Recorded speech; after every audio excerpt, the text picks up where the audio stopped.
Hi, and welcome to the channel. Today we're going to be discussing what are the carotid arteries, what's their job, how to find plaque there, why it builds there, and then what you can do about it, and the dangers. So pretty much today, all things basic knowledge about the carotid arteries. So first of all, where are they located? They're located on each side of your neck, and basically they carry blood all the way up through here into your brain and into your eyes and your face. So how it does that is it starts as one main artery, which is the common carotid artery, and then it splits into two. You may hear the word, if you speak medical lingo, bifurcates, and that just means splits, right? So I'm going to show you what that means on this little model here.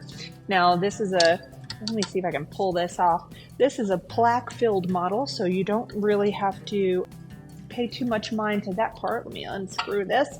Let me just hold this up here. Let's say that this was a nice, clean, clear artery like this represents, okay? So basically how this would sit would be kind of like this here. So you have your common carotid artery, that is your main artery. So, from the heart, some branches come off and blood comes in here, and then it splits. One is your internal carotid artery that feeds your brain, and the other goes to feed your face and your eyes. That's your external carotid artery.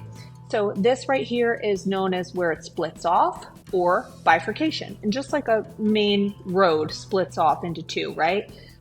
And what happens here is that there's like a traffic buildup, right? So you have all these blood cells and, maybe some cholesterol's floating around in the blood. And what happens is when the flow gets turbulent here, it kind of is like, which way do we go? Which way do we go? Which way do we go? And since blood is very sticky, as we know, because it, scabs up on us when we see it on the outside of our body, blood's very sticky. So it ends up sticking here with plaque deposits. Okay, so this is the most likely area that it's going to form. It can form in the entire thing. It's going to drop where it decides to drop, right? Plaque is going to plaque.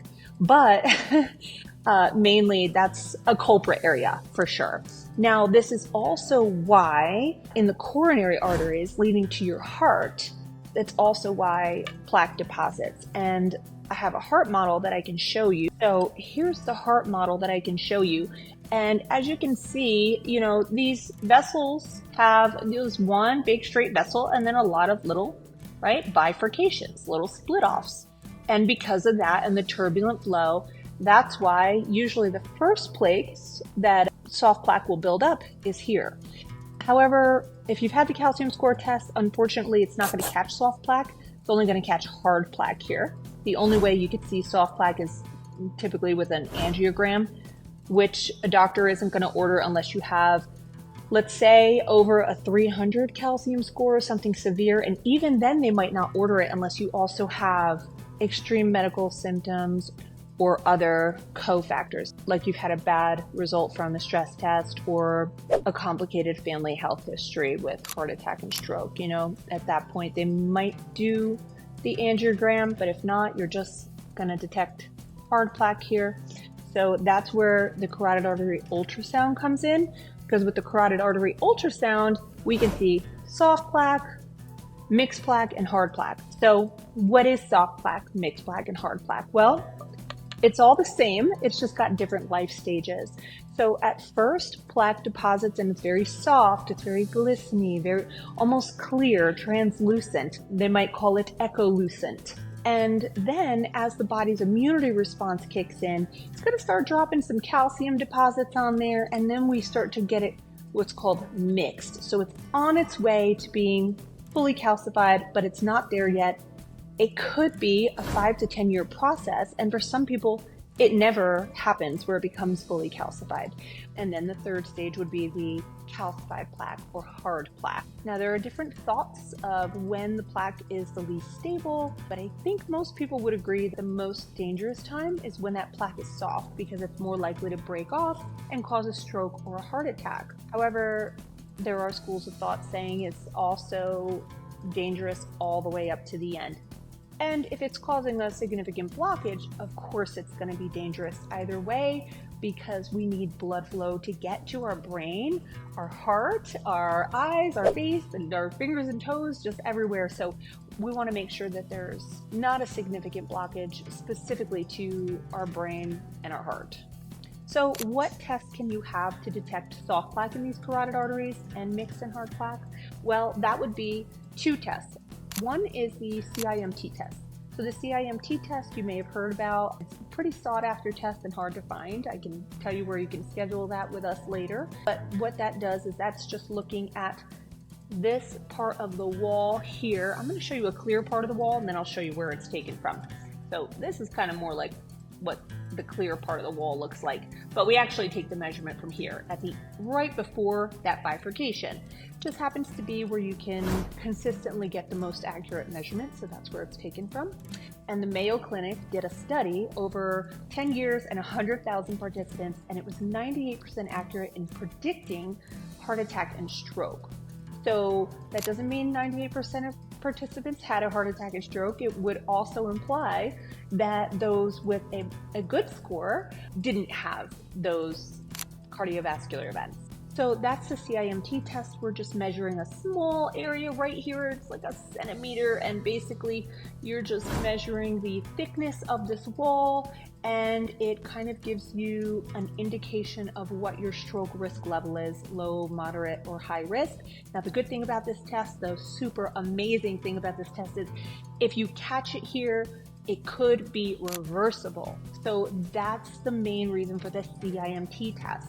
Now, if you're looking for something more comprehensive than the CIMT test, you might say, well, that's great that you're showing me that, but how do I know if plaque's in all these other arteries and that my blood is flowing properly? So there are some screening companies that with the CIMT test will give you a portion of that knowledge as well in their test, but to be fully comprehensive, you're going to want a complete carotid artery ultrasound, and that will measure this entire area here, the bulb, the ECA, which is where after it splits the highway name that feeds the face and the eyes, and the internal carotid artery feeding the brain. Fully comprehensive of that, we're looking for plaque in all stages, we're looking for any other abnormalities, and we're measuring flow in all different segments, not just screening where they're taking a couple flow shots. This is the same that you would get in a cardiologist's office or a hospital or major imaging center. So at Atlanta Ultrasound, we do that too. And big bonus, which I don't believe anyone else does, we include the CIMT test, because if we're already here doing all of this, we want to include the CIMT test for you. So the CIMT test, again, you're looking for early stage where it might still be reversible. The full carotid plus CIMT will look for any existing disease or abnormal flow patterns, as well as that CIMT. So when I'm talking about abnormal flow patterns, that's because it's not all plaque related. It could be due to something called subclavian steel. There's all different things going on with this arterial system that we're going to look at that I'm not going to confuse you with today. Comprehensive might be better, right? Especially if it includes that CIMT. So where can you schedule this? You may talk to your cardiologist, see if they offer CIMT test plus carotid artery. You're going to want to make sure that CIMT is included in that. Now, most cardiologists won't offer this. The reason why is because insurance, unless you have major symptoms or disease, aren't really going to approve these kind of studies, maybe for some Medicare patients, but typically this is not something that is done as a screening. However, at Atlanta Ultrasound, since we don't accept insurance, you can cut through that red tape, and we actually don't even require a doctor's order because of that. And so you can go ahead and elect to have this carotid artery ultrasound anytime you want. The other place would be to call a hospital.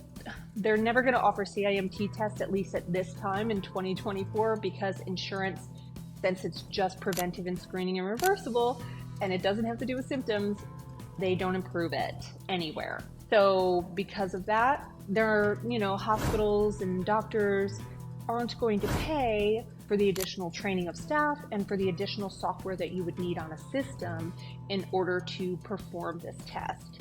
And they'd have to be trained in interpreting it. So there's a whole lot of hoops to jump through, and if it's something that your insurance isn't going to cover anyway, it's hard to put on a doctor's office to do that. Again, at Atlanta Ultrasound, we are a non-hospital affiliated independent ultrasound facility who does not require doctor's orders.